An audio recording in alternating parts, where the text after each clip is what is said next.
Halo para trader, kembali lagi di analisa harian dan mingguan kita untuk tanggal 4 Mei sampai 8 Mei berarti ya.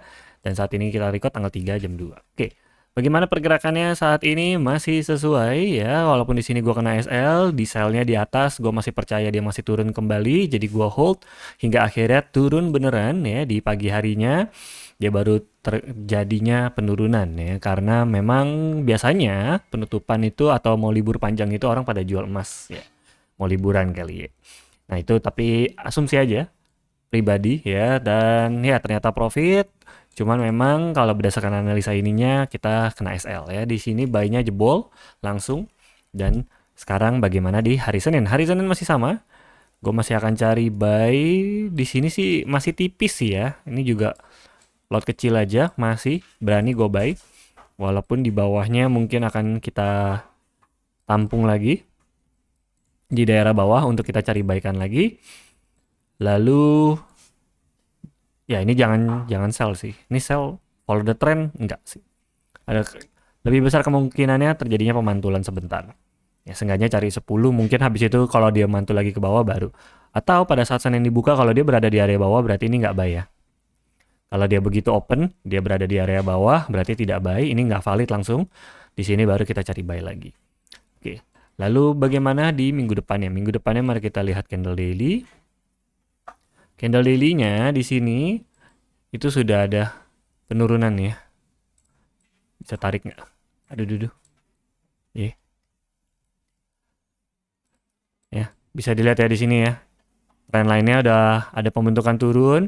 RSI juga berada di 40-an, ada tandanya penurunan yang sebenarnya harapan kita adalah di hari Senin itu naik ke daerah 4.900-an atau berada di bawah 4.600-an, 4.400 sorry. Ternyata malah di 4.600 artinya dia sideways ya. Yang padahal kemarin kenapa berasumsi seperti itu karena adanya pergantian JP Morgan ya. JP Morgan nggak tuh ya, Jerome Powell ya maksudnya ya. Hingga akhirnya sekarang bagaimana pergerakannya ternyata tidak mempengaruhi apapun pergantiannya Jerome Powell, jadi ekonomi pun tidak bergerak ya. Tidak semudah itu ya. Berarti tetap berfokusnya pada suku bunga saja. Oke, kalau gitu kembali lagi di minggu depan berarti ada kemungkinan masih sideways bearish ya. Masih ada kemungkinannya pelanjutan turun ke bawah. Kalau lanjutnya turun ke bawah berarti lebih aman sebenarnya kita cari sell di sini. Kita cari sell dulu, baru kita cari buy-nya di bawahnya lagi. Kenapa? Karena ini kemungkinan bisa jebol. Dan pemberhentian terakhirnya berarti untuk di minggu depan target kita berada di area 4.400 atau berada di 4.800, 4.900, 49 atau 43. 4350 lah ya kira-kira ya. Tergantung hasil newsnya di minggu depan akan seperti apa.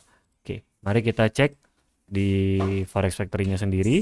Minggu depan akan ada news apa saja.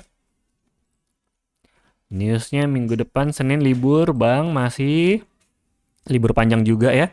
Selasa Jepang masih libur, China masih libur, AUD, USD udah keluar, PMI. Nah ini yang bisa menggerakkan.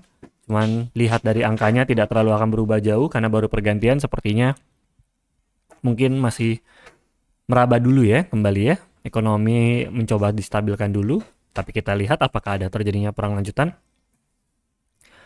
NFP akhirnya keluar dan ini gede nih. Kenapa oranye ya ini ya? Ini gede nih, 6 Mei. Forecastnya jauh lagi. Previousnya 62, forecastnya 90. Ini bakalan jadi barbar banget. Ini akan jadi penentu hari Rabu 6 Mei. Tanggal 7-nya pagi FOMC. Oh bukan ya, kirain NFP meeting, NZD. Hari Jumat. USD NFP baru nih keluar nih. Angkanya ya.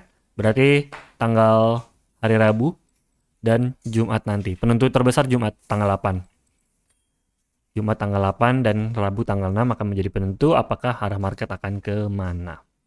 Ya, itu udah ada info-infonya tuh. Biasanya udah ada tanda-tandanya. Jadi kita baru akan tahu setelah selesainya baru kita akan follow the trend, dia akan lanjut turun atau naik di tanggal 6 dan tanggal 8. Tunggu hasilnya keluar baru entry.